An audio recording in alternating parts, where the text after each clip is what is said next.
Greetings again, mech warriors. All right, now we're to step 2. We've got the guy popped off the base. BattleMaster's looking nice and clean. Got rid of most of the mold lines we want.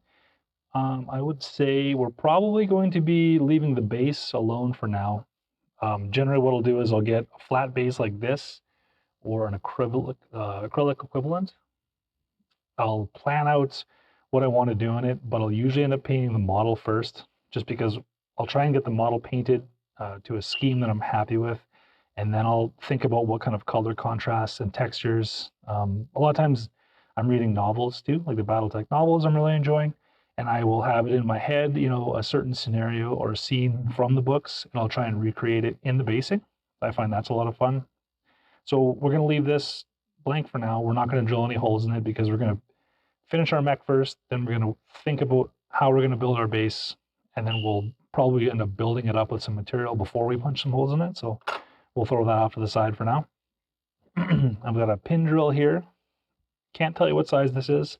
I just know that it matches my kind of metal rod we're going to use here. I picked up a huge pack of these for maybe like $4. They're, I don't know, 2 feet long maybe, and there's 20 of them for like $4, $5 at a Michael's craft store. I believe they use them for floral arranging in foam floral bouquets.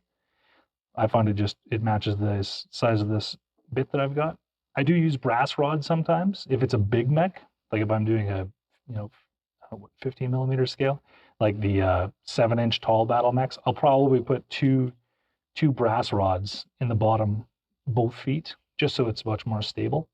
Right now, we really only need to do one. This one's just going to be, kind of a showpiece more. Maybe it'll get played with, but it's nice and light. We don't need to worry about it too much. So sticking right in the bottom of his foot, I just went dead center inside the original peg there. I just shot through the peg. You'll feel a little bit of resistance. Now I'm into the actual mech. And I think that's pretty good. You can see there, tiny hole inside the other peg. You can use a drill. I find if I'm sitting here doing like 15 bases or something like that, I'll probably end up using a drill instead. All right, got some pliers or some snips.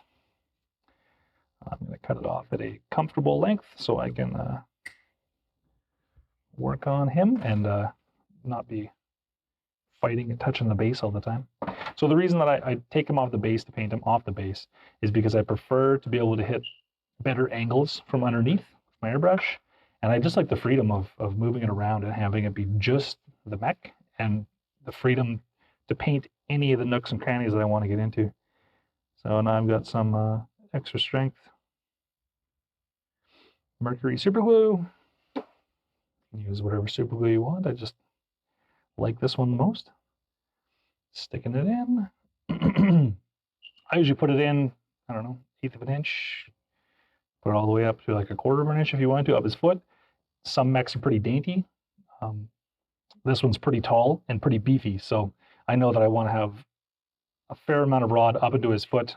That way when I put him down on his base, somebody can pick this guy up by the base or by the mech, and I'm not going to be worried about it falling off or twisting or breaking off. This is a piece of wine cork. I just cut him in half, and I can stab it right in the base, and perfect. He is ready. Ooh, there you go. Ready to airbrush. So we will be back next one for priming him black. See you guys soon.